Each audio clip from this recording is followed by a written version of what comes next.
সকালে কিংবা সন্ধ্যায় ভারী খাবার অথবা নাস্তা হিসেবেও খাওয়া যাবে এরকম ঝাল ঝাল রুটি বা চাপ। এটা কিন্তু খেতে অনেক মজা। আসসালামু আলাইকুম, সবাই কেমন আছেন? আশা করি সবাই ভালো আছেন। চলুন দেখে নিই এভাবে কীভাবে রুটি বানানো যায়। প্রথমে আমি হাফ কাপের মতন ময়দা এবং 2 কাপ পরিমাণে চালের গুঁড়া নিয়েছি। চালের গুঁড়ার সঙ্গে পেঁয়াজ কুচি, কাঁচামরিচ এবং কিছুটা ধনিয়া পাতা এবং স্বাদ মতন লবণ দিয়ে একটু মিক্সড করে নিয়ে অল্প অল্প করে পানি দিয়ে এই ময়দাটাকে আমি মুথে নিয়েছি। একটু ভালো করে মুথে নিতে হবে যেন ভিতরে যেন কোনো গুঠি না থাকে। আমার মতন করে নিয়ে আমি 3টা টুকরা করে নিয়েছি। আমি 3টাই বানাবো, এই জন্য আমি 3টা ভাগ করে নিয়েছি। নিয়ে এখন আমি এটাকে বেলবো।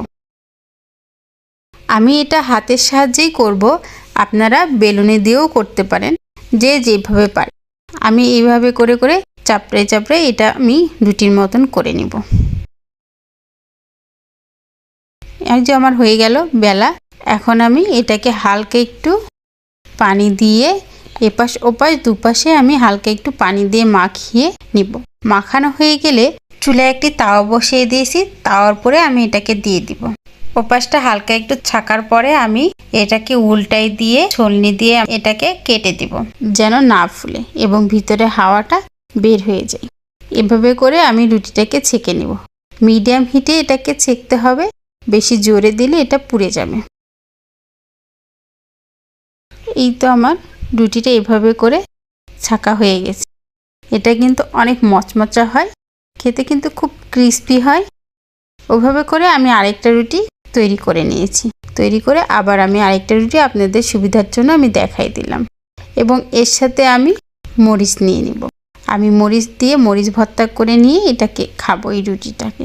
এটা মরিচ ভর্তার সাথে বেগুন ভর্তার সাথে খেতে অনেক মজা লাগে।